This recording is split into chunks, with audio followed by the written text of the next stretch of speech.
नमस्कार बच्चों। आज हम एक गद्यांश पढ़कर हिंदी विषय के परख राष्ट्रीय सर्वेक्षण यानी जो कक्षा 6 के प्रश्न हैं उनको हल करेंगे। तो बच्चों गद्यांश क्या दिया हुआ है?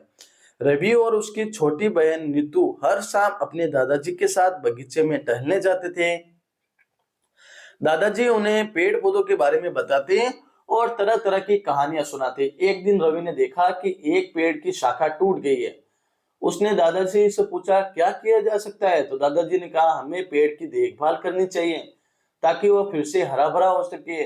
उन्होंने रवि और नीतू को पेड़ की शाखा को सहारा देने और उसको पानी देने की सलाह दी। कुछ हफ्तों बाद रवि ने देखा कि पेड़ की टूटी शाखा फिर से बढ़ने लगी है। तो बच्चों इसमें रवि और नीतू हर शाम किसके साथ बगीचे में टहलते थे? तो सा ऑप्शन से रहेगा अपने दादाजी के साथ। प्रश्न संख्या 54, दादाजी ने रवि और नीतू को पेड़ की देखभाल के लिए क्या सलाह दी? तो ब ऑप्शन से रहेगा पेड़ को सहारा देने और पानी देने की। प्रश्न संख्या 55, यदि आप रवि की जगह होते तो दादाजी ने आपको वही सलाह दी होती तो आप पेड़ की देखभाल कैसे करते? तो बच्चों अ ऑप्शन, पेड़ को हर रोज पानी देकर। प्रश्न संख्या 56, रवि ने देखा कि पेड़ की टूटी शाखा फिर से बढ़ने लगी है। इस पर रवि के क्या विचार हो सकते हैं? तो बच्चों ब ऑप्शन, वह खुश हो सकता है। प्रश्न संख्या 57, यदि आप इस कहानी को जारी रखते हुए नई घटना जोड़ते तो वो क्या हो सकती है? तो बच्चों अ ऑप्शन, रवि और नीतू ने बगीचे में एक नया पेड़ लगाया। प्रश्न संख्या 58, रवि और नीतू के पेड़ की देखभाल के प्रयासों से आप किस दृष्टिकोण से देखते हैं?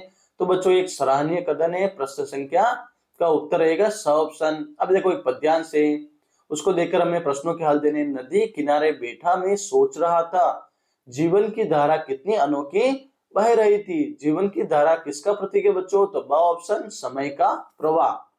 प्रश्न संख्या 60, पद्यांश में अनोखी शब्द का उपयोग किस संदर्भ में लिया गया? तो बच्चों ब ऑप्शन, जीवन के विविध अनुभवों के लिए। प्रश्न संख्या 61, आपके अनुसार जीवन की धारा कितनी अनोखी बह रही थी? तो कथन का क्या महत्व है बच्चों? तो ब ऑप्शन रहेगा, जीवन के सहज और निरंतर प्रभाव को दर्शाना। प्रश्न संख्या 62, इस पद्यांश में नदी किनारे बैठा मैं सोच रहा था पंक्ति कितनी प्रभावी है? तो तर्क सहित उत्तर दे।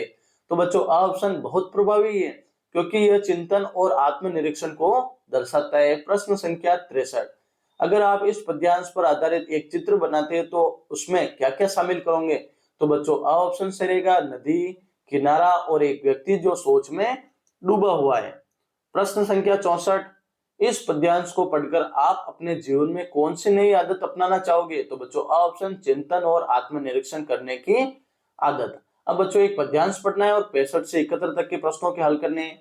तो सूरज की पहली किरण से धरती जाग उठी, पक्षियों ने गीत गाए, फूलों ने खिल उठी। पद्यांश में सूरज की पहली किरण से किस बात का संकेत मिलता है? तो ब ऑप्शन, सुबह का समय। प्रश्न संख्या 66, पक्षियों ने गीत गाए से कवि ने क्या व्यक्त करने की कोशिश की है? तो बच्चों ब ऑप्शन से रहेगा, पक्षियों की खुशी। प्रश्न संख्या 67, पद्यांश के अनुसार एक कहानी बनाएं जिसमें सूरज की पहली किरण का महत्व बताया गया हो। तो बच्चों अ ऑप्शन से रहेगा, सूरज की पहली किरण ने एक जंगल को उजाले से भर दिया और सभी जानवरों ने खुशी से नाचना शुरू कर दिया। प्रश्न संख्या 68, क्या आपको लगता है कि सूरज की पहली किरण का कविता में इस्तेमाल सही है? अपने उत्तर का कारण बताइए। तो बच्चों अ ऑप्शन से रहेगा हाँ, क्योंकि ये सुबह का स्वागत है करती है। प्रश्न संख्या 69, पद्यांश में फूलों ने खिल उठी का उपयोग कितना उचित है? तर्क सहित उत्तर दे। तो बच्चों अ ऑप्शन उचित है क्योंकि सुबह होते ही फूल खिलते हैं। प्रश्न संख्या 70, अगर आप एक चित्रकार है तो इस पद्यांश के आधार पर एक चित्र कैसे बनाएंगे? तो बच्चों अ ऑप्शन, सूरज उगता हुआ, पक्षी गाते हुए और फूल खिलते हुए। प्रश्न संख्या 71, इस पद्यांश को पढ़कर आप अपने दैनिक जीवन में कौन सी नई आदत अपनाना चाहेंगे? तो बच्चों अ ऑप्शन से रहेगा, सुबह जल्दी उठना और प्रकृति का आनंद लेना।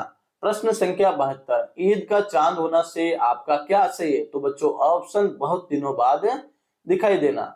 प्रश्न संख्या 73, हम पंछी उन्मुक्त गगन की कविता में कवि किस भावना को व्यक्त करता है? तो बच्चों ऑप्शन से रहेगा, स्वतंत्रता को। किसको?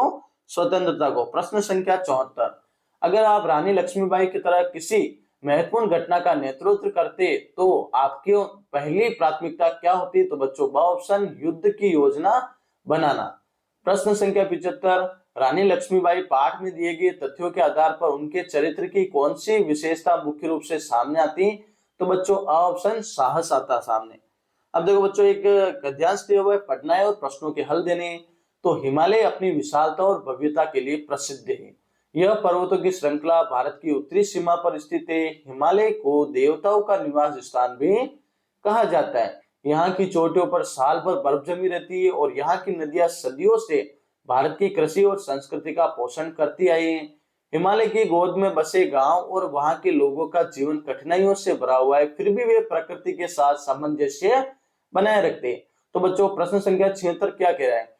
गद्यांश के अनुसार हिमालय कहाँ स्थित है? तो बच्चों द ऑप्शन भारत के उत्तर में। प्रश्न संख्या 77, हिमालय को किसका निवास स्थान बताया गया? तो बच्चों ब ऑप्शन देवताओं का। प्रश्न संख्या 78, गद्यांश में हिमालय के किन पहलुओं का विशेष रूप से उल्लेख किया गया है?